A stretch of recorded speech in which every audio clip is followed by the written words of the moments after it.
We're also very pleased and privileged to have one of the doyens of Singapore literature here with us today, Miss Ovidia Yu. And we are very happy that she's going to join us and read a little bit from her book. And just before I hand it over to Tiffany from MPH, who's also a great supporter, to talk a little bit and to introduce Miss Yu, I'd just like to say a very big thank you to each one of you. It's been 3 years now, and from the first year to the third year, it's been a very interesting journey. But it's very, very safe to say that we wouldn't have made it this far without each and every one of you. Some of you who have helped us since day one, came in without question and helped us behind the counter through all the rough days, and for all of you who encouraged us, listen to my nagging, my insecurities, and all my grumbles, and help me to shape the bookshop to what it is today. Thank you. I wouldn't be here, this wouldn't be here without each and every one of you. And with that, it just leaves me to hand it over to Tiffany to give an introduction to Miss Yu. So thank you, each one of you, and nobody can leave without having some food before, because I will block you at the door. And you can.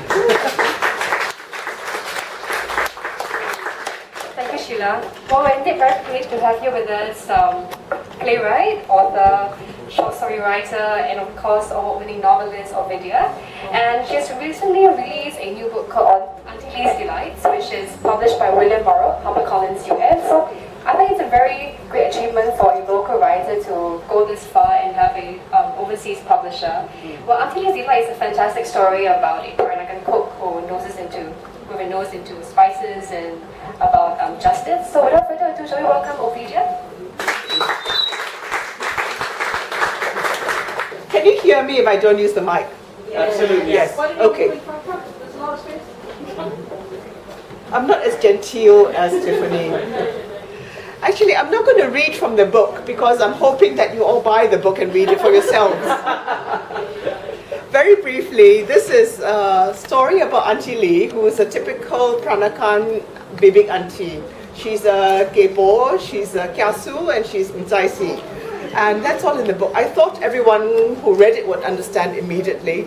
The surprise came back when I went and talked to people in America who were stunned by all these things, that they thought she was Jewish. So many people said she's exactly like my neighbor, my grandmother, my aunt, my mother, who behaves exactly like that. And they cook the same way, just different ingredients, different dishes. But actually the bottom line was so similar, and actually I think that's why maybe they took it with the extra setting of Singapore.